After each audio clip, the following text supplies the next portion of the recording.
Mereka baru kerja katakanlah berapa bulan ya, sudah diangkat sebagai P3K gitu. Sementara guru-guru honorer yang ada di Indonesia ini yang bahkan di pelosok-pelosok negeri ya, itu sampai sekarang belum ada kepastian hukum atau belum ada kejelasan pengangkatan dia sebagai P3K. Harusnya juga dari segi pengaturan besaran SPP oleh sekolah swasta juga harus ada standarisasi dari negara ya. Betul. Sehingga sekolah swasta tuh nggak seenaknya aja menetapkan bayaran SPP. Di undang-undang tersebut jelas pemerintah daerah, pemerintah pusat wajib membiayai terselenggaranya pendidikan dasar tanpa memungut biaya. Jadi tertera, baik itu negeri ataupun swasta. Negeri dan swasta. Itu sudah ditanggung harus oleh daerah masing-masing. Yes, jadi sekarang pertanyaan bukan mampu atau nggak mampu. Pak Galih. Yep. Sehat Pak? Alhamdulillah. Pak Henry kan? Alhamdulillah sehat saya Pak. Alhamdulillah. Pak, nih yang lagi rame nih topik di pendidikan ya khususnya ya. SPPG versus guru honorer. Sebenarnya mana sih Pak yang lebih prioritas harusnya? Yang lebih diutamakan terlebih dahulu antara SPPG sama guru honorer. Kan kita kalau lihat berita sekarang nih, kita bukan membenci atau tidak suka dengan orang SPPG-nya, bukan. Kita yang kritisi ini mungkin kebijakannya. Mereka baru kerja katakanlah berapa bulan ya, sudah diangkat sebagai P3K gitu. Sementara guru-guru honorer yang ada di Indonesia ini yang bahkan di pelosok-pelosok negeri ya, itu sampai sekarang belum ada kepastian hukum atau belum ada kejelasan pengangkatan dia sebagai P3K. Mungkin bisa diulas sedikit Pak terkait hal ini. Ya, kalau kita bicara soal SPPG dan guru honorer, memang terjadi ketimpangan sosial ya. Mau tidak mau kita katakan ini jelas terjadi. Kita nggak mau bilang kita iri dengan mereka, guru-guru honorer iri dengan mereka, nggak sama sekali. Namun, kalau kita lihat poinnya adalah, kenapa hal seperti itu bisa terjadi cepat, diangkat langsung jadi P3K, mendapatkan kepastian hukum dalam penghasilan, sedangkan guru honorer, dia tidak mendapatkan kepastian hukum. Ini yang sedang kita kritisi dalam kebijakan negara. Yang sekarang ya, rezim. Kalau kita bicara negara itu, mau rezim siapapun ya, tapi kita bicara amanat konstitusi, seharusnya guru ini mendapatkan penghasilan yang layak. Ya kan? Kita baca undang-undang guru dan dosen misalnya. Jelas sekali. Guru itu wajib mendapatkan penghasilan kehidupan yang layak. Kenapa? Terjadi dalam prakteknya masih terjadi guru dibayar di bawah UMP. Iya. Kita bicara guru negeri misalnya, guru-guru honorer yang belum P3K. Ya Allah, sedih sekali kita Pak. Ada yang gajinya 200 ribu, 700 ribu. Ini kan ketimpangan sosial. Seharusnya negara hadir Pak. Di mana Mendikbudrismen? Di mana Kementerian Pendidikan? Di mana perannya? Di mana Kementerian Ketenagakerjaan? Kok bisa-bisaan melepas ini? Padahal guru adanya pengawasan ya. Guru kan tombak ujungnya, tombak awalnya ya guru untuk mencerdaskan apa kehidupan bangsa, memberikan apa, menjadikan akhlak mulia bagi warga negara. Tapi prakteknya guru digaji kecil, sedangkan SPPG tiba-tiba muncul nih barang, nggak ada dasar hukumnya awalnya ya kan, tiba-tiba bikin perpres, ya kan, pemerintah, presiden langsung bisa diangkat jadi P3K. Ini kan luar biasa. Ini kan menyedihkan hati guru. Itu di satu sisi guru honorer. Tapi kalau kita bicara lagi sisi satu lagi guru swasta.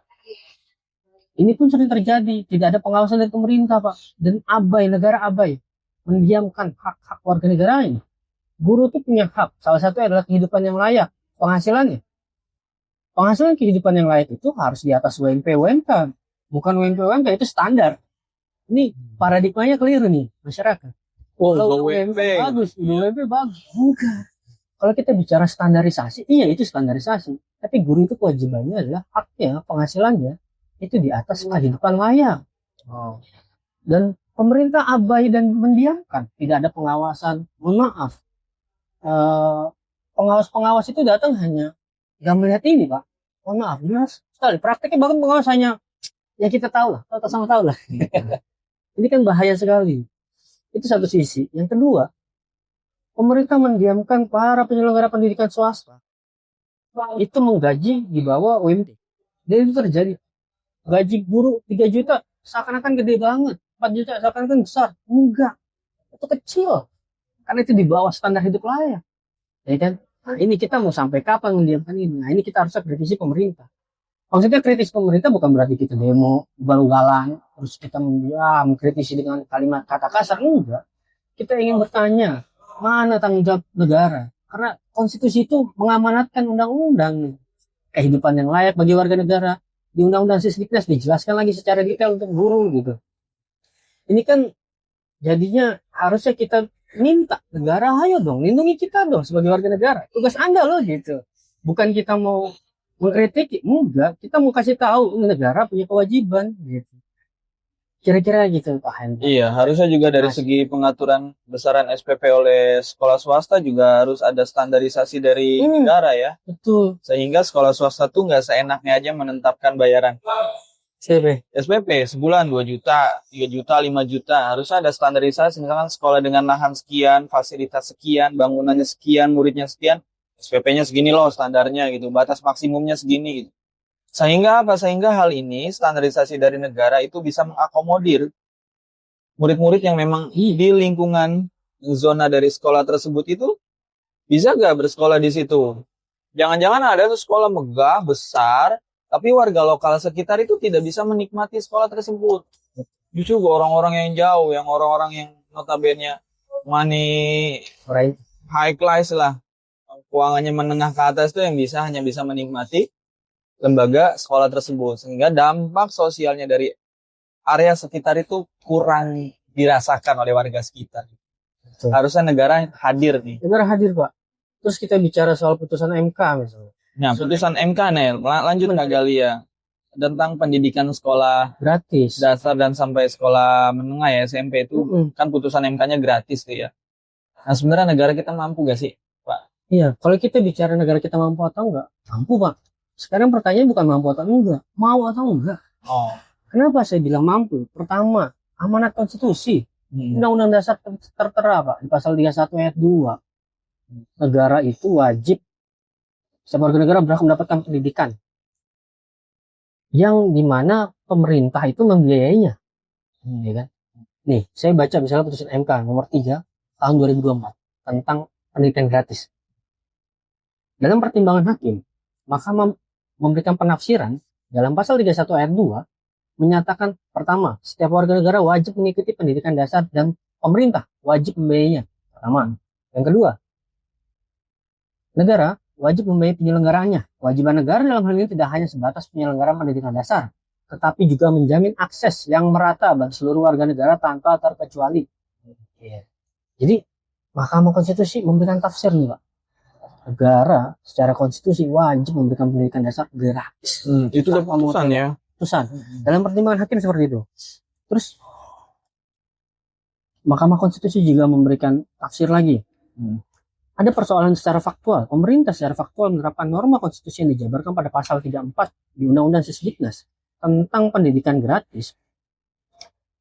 Itu wajib pemerintah dan pemerintah daerah menjamin terselenggaranya wajib belajar pada jenjang pendidikan dasar tanpa memungut biaya. Kedua nih aturan jelas konstitusi, ini jelas banget loh kalau udah konstitusi yang berbicara, undang-undang dasar. Yang kedua undang-undang Sisdiknas Pak. Di undang-undang tersebut jelas pemerintah daerah, pemerintah pusat wajib membiayai terselenggaranya pendidikan dasar tanpa memungut biaya. Jadi tertera. Baik itu negeri ataupun swasta. Negeri dan swasta. Itu sudah ditanggung harusnya oleh daerah masing-masing. Yes, jadi sekarang pertanyaan bukan mampu atau nggak mampu, tapi mau atau tidak. Yang sangat disayangkan adalah pemerintah abai terhadap putusan MK sampai saat ini. Negara abai Pak, mendiamkan putusan MK. Memang kalau biaya yang dibutuhkan tuh kira-kira ada gak Pak penjelasan dari putusan? Ini menarik nih. Dan dalam putusan tersebut dalam persidangan, salah satu kepala biro Kemendikbudristek itu beliau menjelaskan, jadi kebutuhan untuk agar bisa menggratiskan pendidikan gratis itu kebutuhannya sekitar 418 T. 418 T. Jadi kita bisa menggratiskan sekolah. Pada saat itu belum ada namanya program MBG. Sekarang Sekarang ada program MBG, Pak. yang menghabiskan dana 300-an Yes. Program MBG tahun 2026 itu dianggarkan sekitar 335 T. triliun. Anda bisa bayangkan coba. Sohib Oasi bisa bayangkan. Iya, besar MBG ya. tidak ada dalam dasar hukum di Indonesia, nggak ada di konstitusi, ya kan? Sedangkan pendidikan gratis jelas Ada di konstitusi. ada di konstitusi dan negara wajib memberikan kepada warga negaranya, wajib memberikan dan kita wajib mendapatkan itu. Harusnya mana yang lebih diprioritaskan Yes, antara mana pendidikan prioritas antara pendidikan gratis gratis sama atau makan makan bergizi bergizi. gratis? Tapi nggak gratis Pak Gali. Yes, Makan bergizi gratis. makan bergizi dibayar pemerintah, Iya. dibayar APBN misalnya. Nah, kita lanjut soal pendidikan gratis tadi. Memang menarik. Pada putusan tersebut, MK juga bilang kalau sekolah swasta diperbolehkan memungut biaya karena memang sebelum adanya negara kita hadir, sekolah swasta memang sudah ada. Jadi ini budaya yang baik lah. Karena memang di Undang-Undang Sisdiknas kan ada 3 yang boleh menyelenggarakan pendidikan. Pemerintah pusat, pemerintah daerah, sama penyelenggara pendidikan dari masyarakat. Itu sekolah swasta yang dinaungi yayasan atau sebuah perusahaan misalnya kayak gitu. Itu diperbolehkan. Tapi MK bilang juga harus jelas yang tadi kita katakan, tadi Pak Hendra juga bilang, harus terstruktur nih, harus ada tolak ukurnya. Kira-kira Iya, nih dari pemerintah. FPP misalnya ditetapkan 500.000, fasilitas apa yang akan didapatkan pada siswa tersebut? Sampai saat ini menurut saya sekolah swasta itu nggak memberikan kejelasan tolak ukur, Pak. Nggak ada tolak ukur SPP 300 buat apa aja nih? Ya paling cuma ya ini buat bayar gaji guru, paling gitu. Oh ini buat operasional itu aja. SPP 800.000, SPP 900.000, tolak ukur untuk anak itu mendapatkan apa? Itu nggak ada. Dan itu nggak dijelaskan oleh sekolah. Seharusnya pemerintah hadir, memberikan kepastian hukum agar tidak terjadi ketimpangan sosial atau mohon maaf ya. Sekarang penyelenggara pendidikan itu seringnya apa? Menjadikan ini sebagai komersil. Pendidikan berubah arah menjadi komersil, Pak. Ya kan? Itu terjadi, Pak. Prakteknya di mana-mana terjadi. SPP-nya mahal, uang pangkalnya mahal. Gaji gurunya cuma 3 juta, 4 juta. Subhanallah. Anda bisa bayangkan kan betapa zalimnya orang tersebut. SPP-nya 2,5. SPP-nya 2 juta, ada yang 1 juta. 2 SPP murid bisa bayar 1 gaji guru. Itu dia. Kok bisa-bisaan ini didiamkan oleh negara. Mendiamkan tadi hak guru didiamkan oleh negara. Yang seharusnya guru itu mendapatkan gaji wajib di bawah UMP tanpa ada aturan khusus di Undang-Undang Ketenagakerjaan. Dilarang, haram hukumnya menggaji di bawah UMP atau UMK yang sudah ditetapkan oleh pemerintah kota atau pemerintah daerah atau pemerintah provinsi. Subhanallah, prakteknya semua banyak yang melanggar. Sebenarnya kita bukan nggak suka dengan program MBG-nya. Bukan, Kita kritisi harusnya mana nih pemerintah prioritasnya mana? melihat yang lebih prioritas itu apakah pendidikan gratis atau memang makan bergizi. Gratis. Gratis ini kan harusnya bisa menimbang dan menilai nih Masalahnya mana ya? Perut yang terisi penuh itu lebih utama daripada otak yang terisi dengan ilmu-ilmu yang nantinya akan mencerdaskan bangsa gitu, ya kan? Saya lanjut soal putusan MK. Dalam amar putusannya, MK mengatakan, pertama, mengabulkan permohonan para pemohon untuk sebagian. Jadi sebagian permohonan itu dikabulkan oleh MK. Yang kedua, menyatakan pasal 34 ayat 2 di Undang-Undang Sisdiknas tentang sistem pendidikan nasional itu bertentangan dengan Undang-Undang Dasar 1945. Sepanjang tidak dimaknai, pemerintah dan pemerintah daerah menjamin terselenggaranya wajib belajar minimal pada jenjang pendidikan dasar tanpa memungut biaya. Garis bawah itu, Pak ya. Baik untuk satuan pendidikan dasar yang diselenggarakan oleh pemerintah maupun satuan pendidikan dasar yang diselenggarakan oleh masyarakat. Jelas. Sangat disayangkan ketika putusan MK ini berjalan. Tiba-tiba Mendikdasmennya bilang begini. Ini saya kutip ya. Tidak ada pendidikan gratis. Dalam putusan MK itu tidak disebut ada biaya gratis katanya. Subhanallah. Kok bisa-bisaan menterinya ngomong gini? Itu menteri udah banyak. Padahal kan hanya penulisan diksi atau narasi aja. Iya, kan di sini jelas sekali amar putusannya. Tidak minimal pada jenjang pendidikan dasar tanpa memungut biaya. Namanya tanpa memungut biaya kan nggak ada biaya sama sekali. Itu disebut gratis. Saya bilang ini luar biasa. Ini kan menyedihkan hati kita. Itu satu hal. Yang kedua adalah ini putusannya sudah dari 2025, Pak. Ini 2026 Januari, hampir setahun lebih, hampir mau jalan setahun nih putusan pemerintah, nggak ada actionnya sama. Karena kan masih pemerintah belum bisa menjalankan putusan MK. Iya, itu kan kita sedih ya. Tapi Ini kalau gimana? udah berbicara MBG kayaknya semangat banget. Tapi bicara MBG langsung dana ratusan. Ramadan tetap ada MBG. Tapi kalau pendidikan gratis, oh enggak, kita nggak mampu, kita efisien. Subhanallah lah. Ini amanat undang-undang dasar kok. Gimana sih? Saya kutip perkataan salah satu dosen. Dosen hukum tata negara di Fakultas Universitas Brawijaya. Beliau mengatakan, Muhammad Akbar namanya, Pak Muhammad Akbar Nur Sasmita. Beliau menegaskan, tanggung jawab negara sesuai amanat Undang-Undang Nomor 20 Tahun 2003, konstitusi sudah jelas bahwa pendidikan adalah hak seluruh rakyat. Negara wajib hadir, bukan hanya sekolah negeri, tapi juga sekolah swasta. Masyarakat berhak menuntut negara menjalankan kewajibannya. Jelas Pak, jadi kita bukan mau mengkritik atau kita mau mengubah sih, kita demo ya, pemerintah nggak ada. Enggak, ini negara harus memang menggratiskan. Makanya negara datang dong, kan MK memberikan solusi kan, menyatakan bahwa ayo cepet kasih nih kejelasan itu. Boleh memungut biaya, tapi ingat tadi harus ada tolak ukurnya. Sekolah-sekolah misalnya international school, oke, dia boleh memungut biaya, tapi ada tolak ukurnya. Sekolah-sekolah yang misalnya sekolah Islami, sekolah dasar Islam terpadu, ada tolak ukurnya. SPP 500, oke, tolak ukurnya apa nih? SPP 800, oke, tolak ukurnya apa? Ini kan nggak ada, ya kan? Nah, ini ketimpangan sosial terjadi akhirnya, kayak gitu. Yang saya mau katakan adalah terakhir, penting bahwa negara harus hadir. Kita menuntut negara untuk hadir. Ingat, kita menuntut negara, Pak, bukan pemerintah secara umum. Negara ini bicara secara umum, pemerintah secara spesifik. Siapapun rezimnya, entah rezim Prabowo kek, entah rezimnya Jokowi kek, rezim SBY kek, Gus Dur kek, Megawati kek. Kita sudah bicara negara, dia harus turun hadir dan dia harus berperan sesuai amanat undang-undang. Bukan sekedar amanat undang-undang, Pak. Sekedar sesuai amanat undang-undang dasar juga gitu. Pendidikan gratis wajib ditunaikan oleh pemerintah. Pendidikan dasar gratis ya pada masyarakat itu wajib ditunaikan dari TK, SD, SMP. Pertanyaannya adalah sekarang adalah, mau nggak sih kita melakukan itu? Political will-nya dari pemerintah itu siap apa enggak? Sebenarnya mampu, tapi pertanyaannya adalah mau atau enggak? Karena memang ini kan nanti teknisnya agak rumit, Pak. Akan menyikat-nyikat yang itu tuh. Sekolah-sekolah yang mahal-mahal ini. Yes. Belum yang, ya duit ini besar Pak. Anggaran gede ini Pak. Duit ini. Uang triliunan ini. Kalau nanti ditetapkan sekolah gratis ya kan.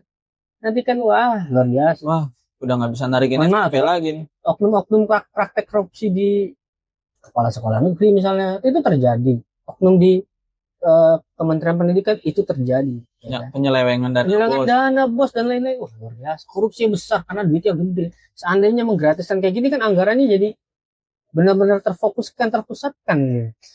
Kayak saya bilang penting negara harus hadir. Kita menuntut negara. Ada lagi Pak? Gitu Pak Hendra. Cukup sederhananya. Iya. Siap. Saya bahasa obrolannya agak sedikit mungkin bisa mengedukasi nih soal puasa karena sudah diputuskan juga ya. Sudah diputuskan oleh MK. Tinggal kita menunggu kejelasan dari negara. Negara harus hadir. Ya. Putusan MK itu mengikat dan final and binding. Thank you Pak Gali.